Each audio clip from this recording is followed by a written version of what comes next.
In one brutal winter night, 1,000 freezing Continental soldiers tried to do the impossible: take Quebec and redraw North America.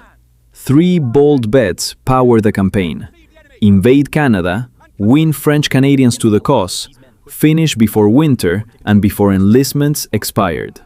Montgomery and Arnold led two armies through Maine, across rivers, portages, and river ice, with little food and even less certainty. December 31st, 1775. In a blizzard, two columns converged on the lower town. Montgomery fell to grapeshot. Arnold was wounded. Morgan's riflemen surged forward, but no link-up ever came. The upper walls held, and the dream of Quebec collapsed into ice and consequence. Quebec stayed British. The northern invasion failed, proving audacity without logistics is just bravado. The campaign reshaped how nations fight, and how America learned to fight for the long haul. If you want the full, pulse-pounding arc of this chapter in the American Revolution, subscribe and share for more. The snow came in sideways. It had been falling for hours before midnight struck on December 31st, 1775. And now, it fell in great howling sheets across the St. Lawrence River, across the stone ramparts of Quebec City, across the frozen bodies of men who had marched farther than any sane officer would have ordered, and were now crouching in the dark, waiting for a signal that would either make them heroes of a newborn nation or kill them in the streets of a city they had no business attacking. Picture them, 1,000 men, give or take the ones already dead from frostbite and starvation. Their boots are wrapped in rags, their muskets are soaked. Some of them have not eaten a proper meal in weeks. They have crossed 600 miles of Maine wilderness, portaged rivers swollen with autumn rain, eaten their dogs and their moccasins and whatever roots they could pull from frozen ground. They have buried their friends along the way, and now they stand in a blizzard beneath the walls of the most heavily fortified city in North America, preparing to storm it, because a 23-year-old nation, a nation that does not yet officially exist, has bet everything on this gambit. Inside those walls, defenders are watching from the ramparts. They can see the torches moving through the snow, two separate columns converging on the lower town from different directions, like the jaws of a trap that one side believes it is setting and the other side believes it can break. There are perhaps 1,800 men inside Quebec. Many are British regulars, some are Canadian militia, some are sailors from ships frozen in the harbor. All of them are warm, all of them are fed, and every single one of them is behind stone walls 8 feet thick that have held against every army that has ever tried them. This is not a fair fight. It was never meant to be. The men outside the walls know this, but they believe, they have to believe, that surprise and audacity can substitute for everything they lack. Because if they do not take Quebec tonight, before their enlistments expire at midnight, before winter tightens its grip beyond all endurance, before the British fleet returns in spring with reinforcements, if they do not take Quebec tonight, then the dream of bringing Canada into the American Revolution as the 14th colony will die in this blizzard, along with the men who carried it here. Tactics, then strategy, then something larger. Tactically, losing here means 1,000 men dead or captured, 2 of the Continental Army's best commanders destroyed in a single night, and the northern flank of the Revolution shattered beyond repair. Strategically, it means Britain retains Canada as a base from which to strangle the rebellion from the north while fighting it from the south. And in that larger sense, the one that history writes in retrospect, this battle decides whether the American Revolution is a continental project or merely a coastal one, whether the new nation will command the whole breadth of North America or be forever hemmed in by a British dominion at its back. This battle changed the shape of two nations, one that was born that night, and one that chose, in the snow and blood of Quebec's lower town, to remain something different entirely. Act 1. Context. To understand why 1,000 freezing Americans were attacking a fortified Canadian city in a blizzard, you have to understand what the men who sent them there were afraid of. It was the summer of 1775, and the American colonies had been technically at war with Great Britain for 3 months, since April, since Lexington and Concord, since the first shots that would eventually be called the shots heard round the world. The Continental Congress in Philadelphia was trying to hold together a revolution made of 13 very different colonies, each with its own interests, its own fears, its own particular grievances against the crown. They had an army, sort of. They had a commander, George Washington, who was still trying to figure out exactly what kind of army he had. They had courage in abundance and almost nothing else. What they did not have was security on their northern border. Canada had been British since 1763, when France ceded it following the 7 Years' War. It was a vast territory, stretching from the St. Lawrence River Valley north and west into the continent's heart, and it was governed by General Guy Carleton, a man of iron composure and considerable strategic intelligence, who had spent years understanding Canada the way a surgeon understands a patient, its strengths, its weaknesses, the precise places where pressure would cause the most pain. Carleton had, with remarkable foresight, pushed through the Quebec Act of 1774, which guaranteed French Canadians the right to practice Catholicism, maintain French civil law, and govern themselves under a framework that was, by the standards of the 18th century, extraordinarily tolerant. The Quebec Act had enraged the American colonists, who saw it as one of the intolerable acts, a crown gift to Catholic governance that threatened Protestant liberties. But it had done exactly what Carleton intended.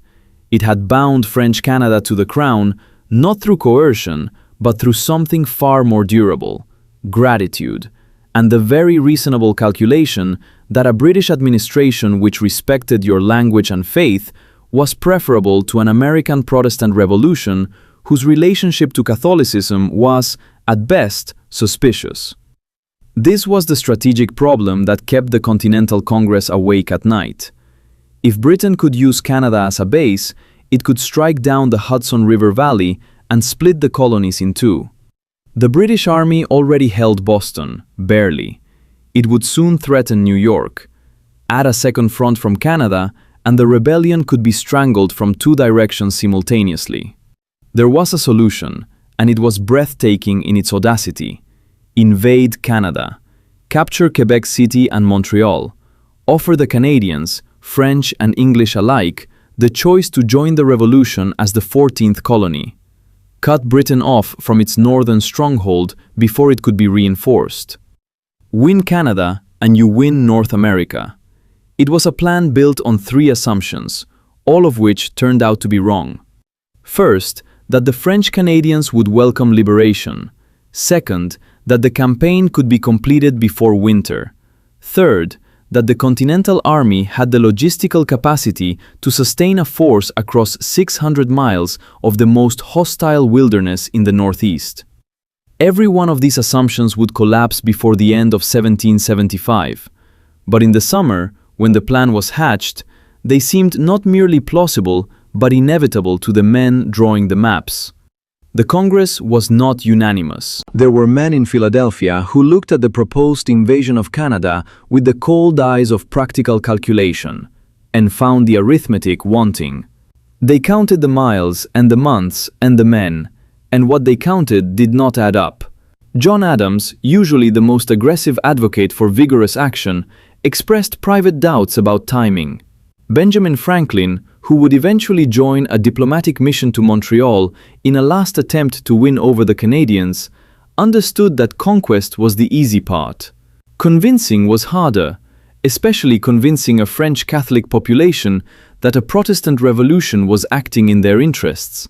But the Hawks carried the day, as Hawks so often do when an argument is about defending the nation's survival. The threat was real. The logic was sound in its broad strokes. Britain had Canada, and from Canada, it could do enormous damage. The question was not whether to act, but whether to act now, and the men who wanted action spoke louder than the men who wanted caution, and Congress authorized the invasion in late June 1775 with a resolution that was confident in its language and optimistic in its timeline, in the way that all war resolutions tend to be before the fighting begins. Philip Schuyler was given overall command of the Northern Theater. He was a wealthy New York patroon, a man of property and position whose organizational abilities were real, but whose health was fragile. He suffered from gout, among other ailments, and the rigors of a campaign in the northern wilderness would prove too much for him within weeks. He handed effective command to Montgomery, and then watched from his sickbed in Ticonderoga as events moved without him. His role in the Canadian campaign was that of a man who set something in motion and then could not follow it, which is its own kind of torment. The Congress chose two men to execute this vision. The first was Richard Montgomery. He came forward at the Battle of Bunker Hill, not as a man giving speeches from a safe position, but as a man directing fire from the front, calm under pressure, in a way that made other officers stop and look at him twice. He had served in the British Army during the 7 Years' War, which meant he knew the terrain of northeastern North America better than most of the officers the Revolution was producing. He was 37, Irish-born, tall and athletic, with the kind of quiet authority that did not need to announce itself. When he took command of the Northern Army and began moving it up Lake Champlain toward Canada in late summer, he moved with controlled aggression, like a man who had calculated his odds and decided they were good enough. The second was Benedict Arnold. He came from nowhere that military tradition would have recognized. He was a merchant from New Haven, a self-made man in the most American sense, who had built a business through ferocious energy and then turned that same ferocious energy toward war. He had already captured Fort Ticonderoga in May, a raid so bold and successful that it had supplied the Continental Army with artillery it desperately needed. He was 34, stocky and powerful, with dark eyes that seemed to be calculating distances even in conversation. His men feared and adored him in roughly equal measure. He was not a comfortable man to be around. He was not meant to be comfortable. He was meant to take Quebec. What was at stake was not merely a military objective. It was a question of what kind of revolution this would be. A revolution that could project force northward and westward, that could hold the St. Lawrence and deny Britain its continental base, was a revolution with a future. A revolution that could not, that huddled behind its eastern seaboard, waiting for the British to strike from above and below, was a revolution on borrowed time. The men in Philadelphia understood this. Montgomery understood this. Arnold, who understood very little about geopolitics, but everything about audacity, understood it in his bones. They had one summer, maybe one winter. The clock was running from the moment Congress voted. Act 2. Preparation. There were two roads to Quebec, and both of them were nightmares.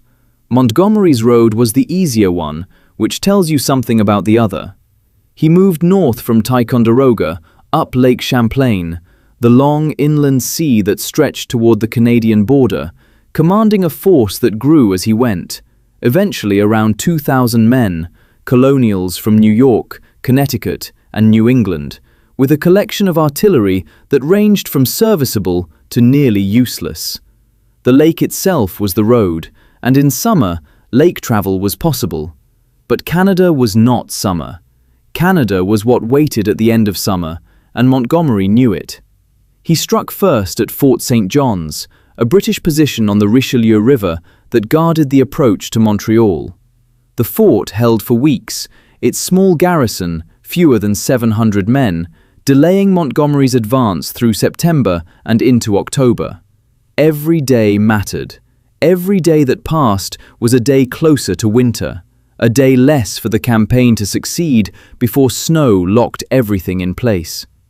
When St. John's finally fell on November 2nd, the relief in the American camp was palpable but brief. Montgomery pushed north immediately.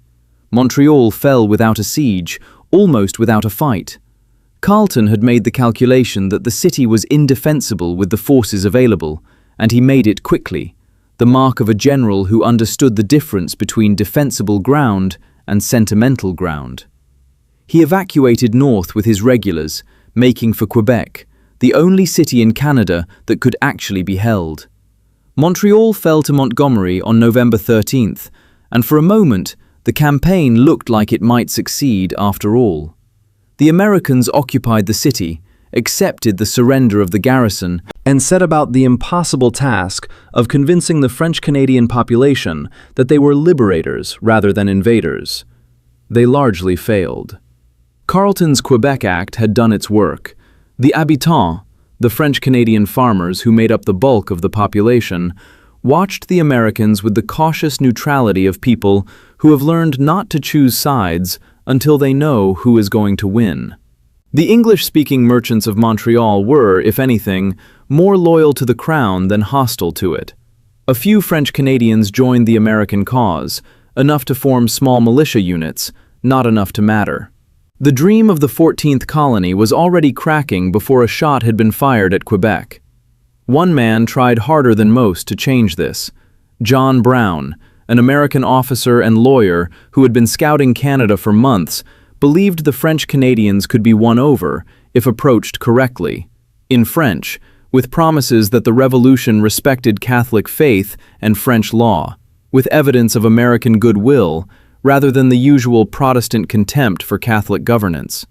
He rode through the countryside meeting habitant leaders, distributing copies of Congress's letter to the Canadian people, a document written with unusual tact, acknowledging French rights, promising religious freedom, emphasizing the common interest of all colonists against British tyranny. Some habitants listened politely. Most said they would wait and see. Waiting and seeing, in the autumn of 1775, was not what the Americans needed. But the extraordinary story, the story that has never lost its power to astonish, was Arnold's march. In September 1775, while Montgomery was fighting his way north toward Montreal, Benedict Arnold set out from Cambridge, Massachusetts, with a force of around 1,100 men, intending to cross the Maine wilderness, emerge from the headwaters of the Chaudière River, descend to the St. Lawrence, cross it, and appear beneath the walls of Quebec from a direction no one had attacked before. It was, on paper, a flanking maneuver of genuine brilliance. It required crossing 250 miles of almost completely unmapped wilderness in autumn, carrying enough supplies to sustain an army, portaging dozens of rivers and lakes, and doing all of this faster than the season could close behind them. The wilderness had other plans. The maps Arnold was working from were wrong. Not slightly wrong, catastrophically, treacherously wrong, drawn by an officer who had not actually surveyed the route and whose errors compounded the deeper you went. Rivers that were supposed to be calm were raging. Portages that were supposed to take a day took 3. The Dead River, and the name should have been a warning, flooded in October, sending a torrent of freezing water through the American camp that destroyed a significant portion of their food supply. The boats the men had built to portage were heavy and badly constructed, and many of them broke apart on the rocks, taking supplies with them. The terrain itself was a kind of enemy that could not be shot. The Kennebec River, which they followed north from Fort Western, was a beast in autumn, swollen with rain, turbulent, cold enough to kill in minutes. The bateaux, flat-bottomed boats that were supposed to carry men and supplies, were green wood, badly seasoned, and they warped and leaked from the first day of use. Men waded in chest-deep water, pushing boats over rapids because it was faster than portaging and because after a certain point the difference between wet and cold and slightly wetter and colder ceased to feel meaningful. They carried provisions calculated for a journey of 20 days. They were still in the Maine wilderness on day 30. Then, day 40. The math was brutal. 300 men turned back. They were the sensible ones, led by a colonel named Roger Enos, who made the decision that his men's lives were worth more than an impossible objective, and who was court-martialed for it when he returned, and acquitted, and spent the rest of the war under the kind of quiet obloquy that attaches to men who made the right decision at the wrong moment. History has not been kind to Enos, but Enos's men survived. The remaining 800 pressed on. They ate the dogs. There were not many dogs. They ate candles. They boiled shoe leather and belt leather and anything else that might provide calories. And then they kept moving, because stopping meant dying, and dying meant abandoning whatever it was they had come here to do. Arnold marched at the head of this column, pushing, cajoling, threatening, occasionally carrying men's loads himself when they dropped from exhaustion. There is a story, possibly true, possibly legend, of Arnold wading into a chest-deep river in near-freezing temperatures to help drag a boat across a rapids, and then, when men hesitated on the bank, turning and fixing them with those dark eyes until they followed. He was not a comfortable man. He was not a kind man. But no one who marched with him through the Maine wilderness ever doubted that he was there. By the time Arnold's force emerged from the wilderness and reached the south bank of the St. Lawrence in mid-November, it had been reduced from 1,100 men to around 650, and those who remained were skeletal, frostbitten, ragged beyond description. They crossed the river at night in canoes, slipping past British warships by luck and fog, and appeared on the plains of Abraham, the same ground where Wolfe had defeated Montcalm 16 years before, in a moment that must have seemed to them both magnificent and slightly unreal. They had done what no one believed possible. They had crossed the Maine wilderness and arrived at Quebec. Then Arnold looked at the walls and understood that arriving was the easy part. Quebec City sat on a promontory above the St. Lawrence, defended by walls built over more than a century, manned by Carleton's regulars, plus militia and armed townspeople, totaling around 1,800 men. Arnold had fewer than 700, most of them barely functional. He sent a demand for surrender. Carleton returned it unopened. Arnold began a siege that was, by any objective measure, a siege only in the sense that two tired, hungry men watching a locked door constitutes a siege. He did not have the men, the artillery, or the supplies to make a real siege work. He needed Montgomery. Montgomery arrived on December 1st, having descended from Montreal with around 300 men, all he could spare after garrisoning the captured city and dealing with the logistical nightmare of maintaining a supply line through the onset of winter. 300 men. This was not the reinforcement Arnold had been praying for. Together, they had perhaps 1,000 effective fighters, give or take the sick, the frostbitten, and the ones whose enlistments were about to expire.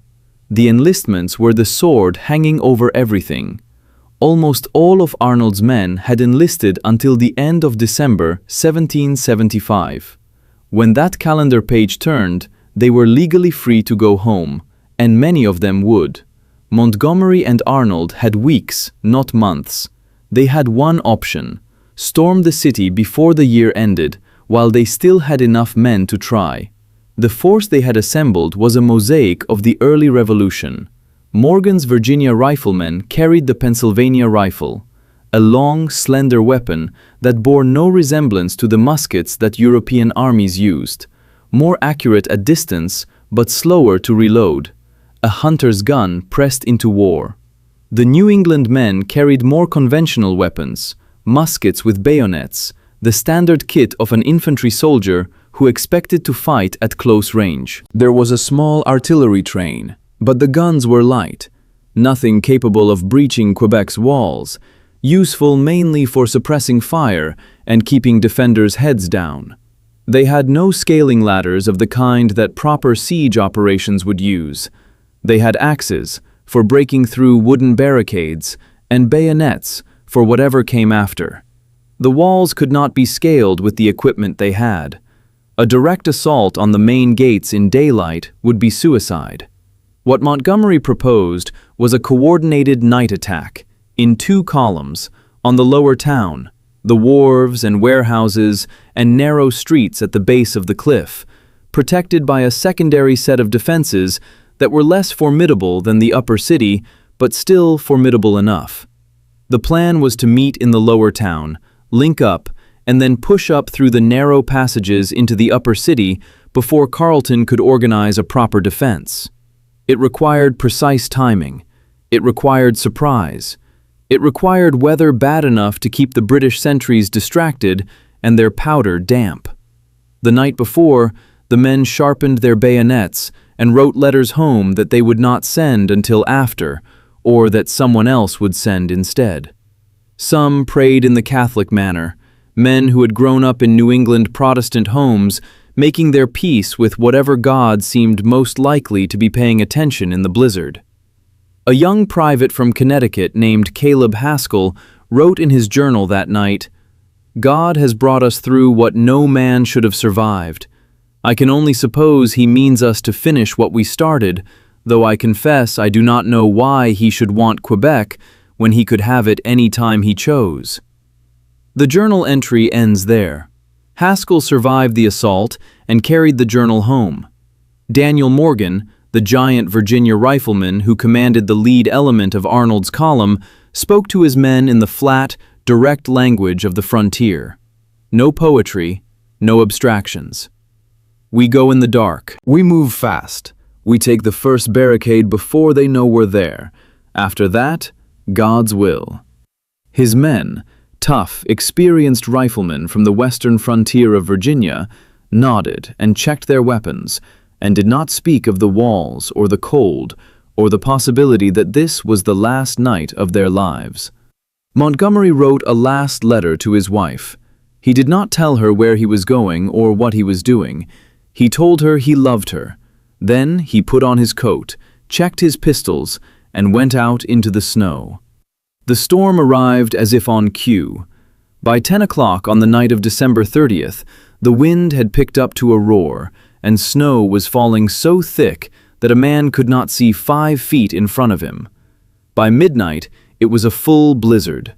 The signal rockets went up, were swallowed immediately by the storm, and the 2 columns began to move. Act 3. Battle. Phase 1. The blizzard descends. Midnight, December 31st, 1775.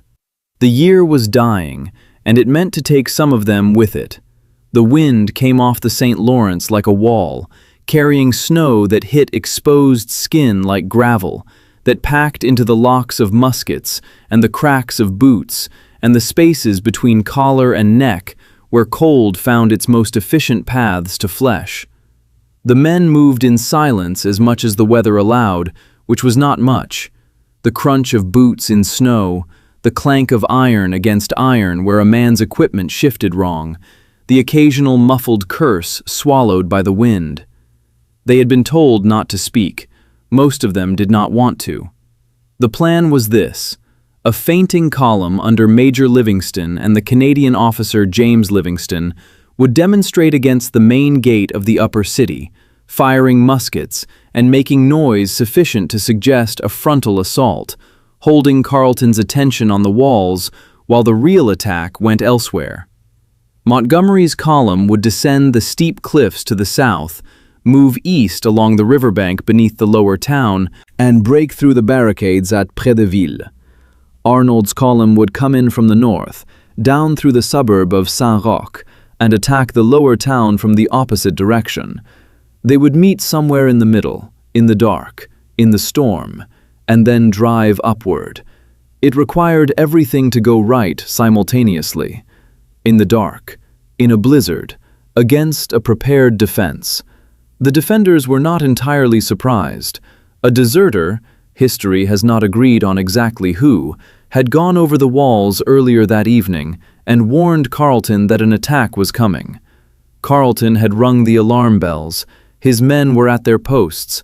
The surprise that Montgomery and Arnold had counted on was, to a significant degree, already spent before the columns moved out. But Carleton could not know exactly when or where, and in the roaring darkness of the blizzard, even men who were watching for the attack might not see it coming until it was among them. The guns on the walls fired sporadically into the darkness, aiming at nothing specific, the blaze of their muzzles briefly illuminating circles of falling snow before the dark swallowed everything again. The noise was immense: cannon, musket, wind, the screaming of a storm that had decided this night belonged to it. In the confusion, both American columns moved forward. One of them was about to walk into a massacre. Phase 2. Montgomery's End. Richard Montgomery led his column down a narrow path along the St. Lawrence shore, moving toward the Près-de-Ville barricade. The path was barely wide enough for 2 men to walk abreast. On one side, the cliff face; on the other, the frozen river.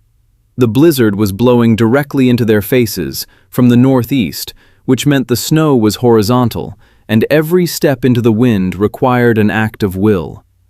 The men were hunched against it, hats pulled low, heads down, moving more by sound and feel than by sight. Montgomery was at the front. This was his choice, not his men's. He was one of those commanders who led from the point of maximum danger, not from calculation, but from something in his nature that made other positions feel dishonest. Behind him came his officers, then around 200 men, struggling in a column that the narrow path had compressed into something barely organized. Ahead of them, behind the barricade at Près-de-Ville, waited a small force of Canadian militia and British sailors. Perhaps 30 men, perhaps slightly more. They had a cannon loaded with grape shot, dozens of small iron balls packed into a charge designed to turn a narrow confined space into a killing ground. They had muskets. They had the only thing that matters in a defensive position. They knew exactly where the attackers had to come from, and they were ready. The first barricade was a gate. Montgomery's advance party hacked it open with axes. They moved through. Ahead, perhaps 50 yards, was the second barricade, the real one, and behind it the cannon. The defenders waited in silence, which took a particular kind of nerve. To sit in the dark and the cold and hear men coming toward you and say nothing, make no movement, hold the match away from the touch hole, and wait, wait, wait until the range was point blank and the shot could not miss. Montgomery came around a bend in the path. The barricade was directly in front of him. He is said to have turned and gestured to his men. "Come on, brave boys, Quebec is ours." And then the cannon fired. The grape shot swept the path in a single terrible instant. Montgomery was hit. His 2 leading aides were hit. The men immediately behind them were hit. The survivors of that blast, those who had been far enough back or lucky enough to be at an angle when the shot spread, stared at what the cannon had done to the front of the column, and then they did the thing that human beings do when confronted with sudden mass death in a dark, narrow space. They ran. No one could blame them. There was nothing left to organize, nothing left to lead. Montgomery was on the ground. He would be identified later by the distinctive features his men had known. There were no personal effects to identify him by, only the face of a general who had marched an army to the edge of the continent and died in a lane 50 yards from the city he had come to take. His body lay in the snow for hours, half buried by the storm that continued indifferently throughout the night, while the battle raged elsewhere. The southern column was finished. Phase 3. Arnold's Charge and Fall. In the north, Arnold did not yet know what had happened. He brought his column down through St. Roch, the suburb outside the northern wall, moving toward the barrier gate called the Saut au Matelot, the Sailor's Leap, a name that suggested either nautical history or the jump of faith that entering it now required. His column numbered somewhere between 500 and 600 men, with Morgan's riflemen at the point, moving fast, moving with the controlled urgency of men who know that speed is the only substitute for numbers, and that every second of hesitation gives the defenders time to organize. The first barricade at the entrance to the lower town was lighter than expected. The defenders here were fewer, less prepared. Arnold's men surged over it, through it, carrying it by the force of their momentum before the defenders could establish a killing field. The street beyond was narrow, winding, the buildings close on either side, so that the walls seemed to lean in overhead. Lantern light came from the defenders' positions ahead, and by its light and the reflected light of the snow, the Americans could see the second barricade, the larger one, the one that actually mattered. Arnold was running forward to the barricade. He was the kind of commander who closed the distance between himself and the objective instinctively. The kind who needed to see the problem directly, rather than receiving reports about it. He was shouting orders. Keep moving, keep pressure, don't stop, when the musket ball hit him. It struck his left leg just below the knee, shattering the bone, and Arnold went down in the street with the same abruptness that all serious wounds produce. One moment a man is moving forward with every intention of continuing to move forward, and then he is on the ground, and the world has changed completely. He tried to rise. He could not. The bone was broken. Around him, his men kept moving. They moved past him, over him almost, the column flowing around their fallen commander the way water flows around a stone, because stopping meant dying, and the momentum was the only thing they had. Arnold was dragged back toward the rear, screaming at the men to keep going, still giving orders as he was carried off the field, his voice cutting through the noise of the battle as long as he could make himself heard. Daniel Morgan took command. Phase 4. Morgan's Push. Daniel Morgan was 6 feet tall and built like a man who had been assembled from parts intended for something larger. He had been a teamster and frontiersman before the war, had survived a flogging of 500 lashes from the British during the 7 Years' War, a punishment that would have killed most men, fighting building by building, corner by corner, driving the defenders back with musket fire in the threat of the bayonet. It was the closest thing to success the American assault would achieve all night. For a period of perhaps an hour, perhaps a little longer, Morgan's men were inside the lower town, moving deeper, taking buildings, securing corners, making real progress toward the link-up with Montgomery that was the entire point of the plan. The streets they fought through were barely streets in any generous sense, alleys really, paved with stone slick with ice, narrow enough in places that 2 men could not pass each other, with stone buildings rising on both sides, in the occasional lamp throwing orange circles of light that made the darkness beyond them deeper by contrast. The defenders fell back building by building, and the Americans took each one the hard way, kicking in doors, clearing rooms, finding defenders on staircases and behind shuttered windows, fighting with bayonet and knife in spaces so small that the rifle's advantage, range, precision, was meaningless. This was pure close-quarters violence, the most brutal and oldest kind of fighting, where the man who could endure more pain and push forward regardless was the man who survived. Morgan directed it all with a voice that cut through the chaos like a bell, assigning men to positions, pulling units out of streets that were becoming traps, pushing them into streets where the defenders seemed thinner.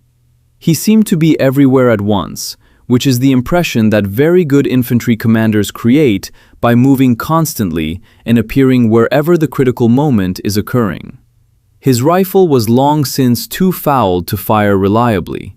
He fought with a short sword taken from a British officer in the first barricade, and the image of this enormous man with a light cavalry sword directing a battle in a blizzard in the streets of a city he was losing is one of the stranger images that the revolution produced. But Montgomery was dead. His column was gone. There would be no link-up. And now Carleton, freed from the threat of a southern attack that no longer existed, began shifting his defenders. He had men.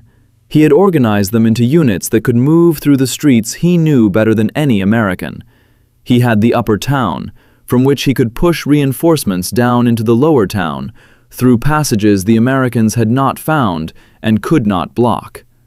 Men came down those passages and appeared behind Morgan's force, and more came from the front, and slowly, inevitably, the Americans found themselves in a pocket, a small pocket of lower town streets, surrounded on three sides, still fighting, still moving, but no longer advancing. The ammunition was going. The powder in the cartridges was soaked from the blizzard. Rifles that could kill at 200 yards were jammed, fouled, useless. Men began using their guns as clubs. The fighting in the streets was so close that men grabbed at each other, pulled opponents off balance, went down in the snow together. The noise was constant and seemed to come from everywhere simultaneously. Musket fire, the crash of doors being broken, shouts in English and French, and whatever language pure fear produces. Morgan fought with a fury that his men would remember for the rest of their lives. He was everywhere, plugging a gap in the line here, leading a charge there, pulling men back from positions that were about to be overrun. He wept. Not from fear. There is no record that Daniel Morgan ever experienced fear in any conventional sense. He wept from rage, from frustration, from the mounting certainty that they had come so far and done something so extraordinary, and it was not going to be enough. He tried to lead one last breakthrough, straight ahead, into the teeth of the barricade. It failed. The defenders were too many, too organized, firing into the narrowed space where the Americans were packed together. Men went down. More went down. Phase 5. The collapse. By 9 o'clock in the morning it was over. The men still standing, fewer than half of those who had entered the lower town with Arnold's column, surrendered. Morgan was among the last. He stood in the street with his back to a wall, his rifle reversed as a club, daring anyone to come close enough to take him by force. His men were down. The defenders had surrounded them completely. There was nowhere to go. A priest came forward. Morgan looked at him. He was weeping openly now, but his voice when he spoke was steady. "I surrender to no man but a man of God." He handed his sword to the priest. The battle was over. The silence that followed was the silence of a storm's end, not peaceful, but suddenly empty, the noise having defined the world for so long that its absence felt like a different kind of violence. Men sat in the snow.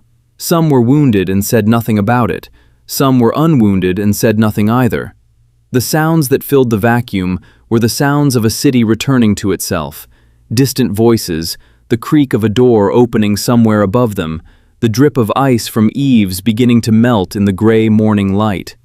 The defenders moved among the prisoners with the careful efficiency of men who had done their job and now had the subsequent job of managing its consequences. 386 Americans were taken prisoner. The rest were dead in the streets or had fled back through the northern barricade into the suburb. Montgomery was dead. Arnold was wounded and would never command from horseback again that winter. Morgan was a prisoner. The assault on Quebec had failed in the span of a single nightmarish morning, and failed completely enough that there was no question of trying again. Not now, not with these men, not in this weather. The blizzard continued throughout the day, burying the dead and the debris of the assault with democratic indifference, covering the bodies and the broken weapons and the scattered cartridges and everything else the night had left behind. Act 4. Immediate Aftermath. The snow stopped sometime around noon on January 1st, 1776. When it stopped, the first year of the American Revolution lay before the survivors in its true dimensions, a landscape of failure lit by pale winter sun that made everything visible and nothing better. The accounting began. 386 prisoners inside Quebec's walls, to be fed and housed and eventually exchanged or released or pressed into service, depending on what Carleton chose to do with them. And Carleton, to his credit, chose to treat them humanely, which surprised those who had expected summary punishment for rebels. 50 Americans killed in the assault, possibly more, the bodies not fully recovered from the streets for days. Arnold's wounded numbered around 150. The men who had turned back from the assault, who had not been captured, were scattered through the suburbs and surrounding countryside, demoralized, half-frozen, leaderless. Montgomery's body was found in the Près-de-Ville lane, half buried in drifted snow. He had been dead for hours when they found him. Carleton ordered him buried with military honors inside the city, a gesture that said several things simultaneously about the man Carleton was and the kind of war this still was in those early months, before it became something harder. Montgomery was 37 years old. He had been married less than 2 years. His wife would learn of his death from a newspaper, weeks after it happened, in the way that 18th century women learned such things, suddenly and too late to change anything. Arnold did not retreat. This requires emphasis, because everything in the military logic of the situation suggested he should. He had fewer than 500 effective men. He was wounded. The leg wound was serious enough that he would be on crutches for weeks. He had no artillery capable of breaching Quebec's walls. The enlistments of his surviving men were expiring daily. He had no supply line capable of sustaining a siege. The St. Lawrence was frozen, which meant that British reinforcements would come in spring by ship, and there was nothing he could do about that. He set up camp outside the city and called it a siege. It was the kind of absurdity that takes a very specific type of personality to sustain, the type that can look at an impossible situation and simply refuse to acknowledge the impossibility. Arnold wrote to Congress asking for reinforcements, for artillery, for supplies, for everything the army lacked. He wrote in the confident tone of a man who expected these things to arrive, which they did not. He maintained the fiction of a siege through January and February and into March, his force dwindling from desertion and disease and the relentless attrition of a northern winter that had no sympathy for any of them. The Continental Congress sent more men eventually, not enough and not soon enough. Various commanders came to replace and then supplement Arnold, first David Wooster, then John Thomas, men doing their best with what they had, which was never enough. The French-Canadian population, which had been expected to rise in support of the American cause, watched with the studied neutrality of people who had already made their calculations and were waiting to see which way the wind finally settled. The wind settled badly. In April 1776, a British fleet appeared on the St. Lawrence, carrying 6,000 reinforcements under General Burgoyne. The relief of Quebec was complete. The Americans, still holding positions outside the city, now found themselves the besieged rather than the besiegers, and the positions they held were untenable. Thomas, now in command, ordered a retreat. It became, in places, a rout, men streaming south in disorder, abandoning artillery and supplies, pursued by British regulars who had the energy that comes with having spent the winter warm and fed. By June 1776, the last American soldier had left Canada. The entire campaign, which had begun with such breathtaking ambition in the summer of 1775, was finished. The St. Lawrence was British. Quebec was British. The dream of the 14th colony was, for the moment, and, as it turned out, permanently, dead. What remained were the men, those who had survived, and what the campaign had done to them and taught them and cost them. The lessons of Canada would ripple through the rest of the war in ways that were not always obvious, in the cautious strategies and the specific fears and the hard-won understanding of what American armies could and could not do in the wilderness of a continent that was not yet theirs. Act 5. Legacy. Quebec was never taken, not in 1775, not ever, and in that failure, two nations found their shape. The American Revolution went on without Canada, and the decision, Canada's decision, if we can speak of a colony making decisions, to remain loyal to the Crown became the founding act of a different national identity. When the Revolution succeeded and Loyalists fled north by the tens of thousands, they brought with them a specific thing: the memory of having chosen otherwise, of having stood aside from the American project and watched it build its republic without them, and having no regret about that choice. The Canadian identity that emerged from the 18th century was defined in part by what it was not. It was not American. The Battle of Quebec, the failed assault, the winter siege, the retreat, these became founding moments in a national mythology that prized endurance and loyalty over revolution, that found its heroism in defense rather than conquest. Quebec was not merely a city that was saved. It was, in the months after the assault, a city that chose what it was, and what it was not, in the most irreversible way possible, through the willingness of its defenders to stand in the cold and fire a cannon into a lane while a revolution tried to come through it. Today, the Plains of Abraham are a national park. The lower town streets, where Morgan's men fought building by building, are tourist destinations. The walls that stopped the assault still stand, 8 feet thick, unchanged. For the American Revolution, the failure in Canada was a wound that did not heal cleanly. The Northern strategy, the fear of a British strike down the Hudson from Canada, would haunt Washington's planning for years. When Burgoyne eventually did strike south in 1777, following exactly the route that the failed Canadian campaign had tried to deny him, the Battle of Saratoga became the counterpoint to Quebec, the place where the American army finally blocked the northern threat. But Saratoga would not have been necessary, or at least not in the same way, if Quebec had fallen 18 months earlier.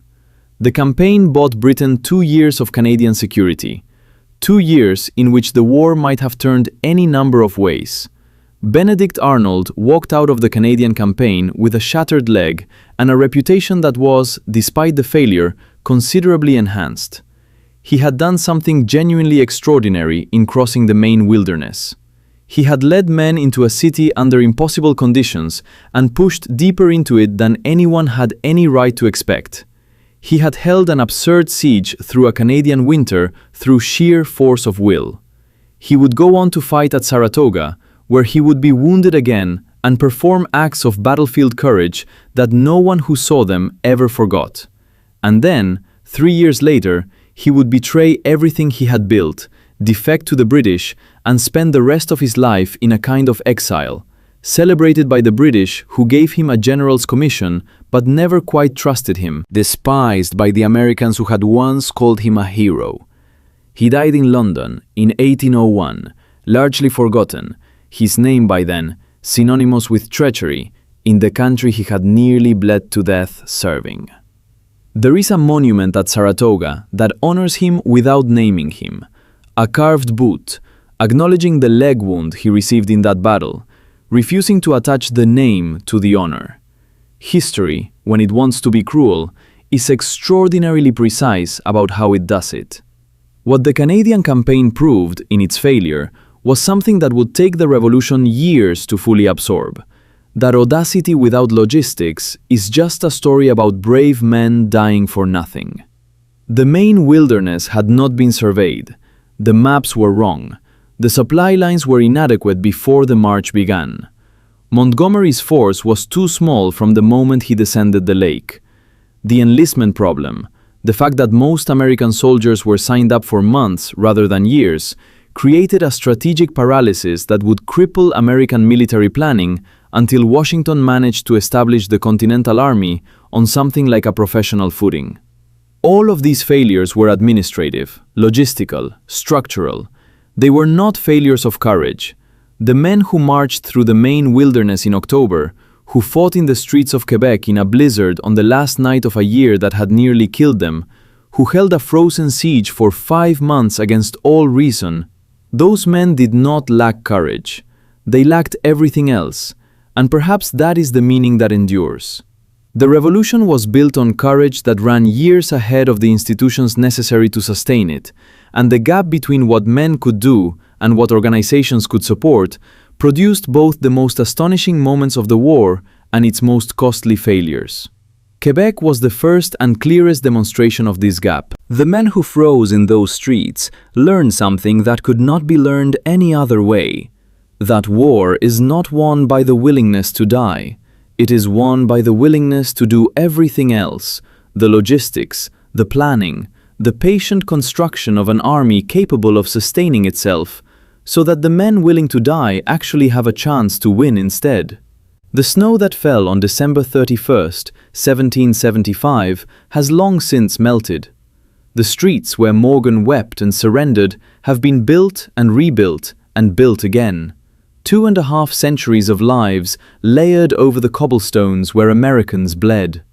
The walls of Quebec still stand above the St. Lawrence, still massive, still impervious, the same walls that stopped a revolution in its tracks on a winter night when 1,000 men discovered that courage alone was not enough. Centuries later, visitors walk those ramparts in summer and look south, across the river, toward the hills that Arnold's men came over in the dark. The city below is quiet and beautiful and utterly indifferent to what was tried here once. But in the angle of a street in the lower town, in the narrowness of a lane near the river where a cannon fired in the dark, history left a mark that two nations still carry in their bones without always knowing why. This is where it started.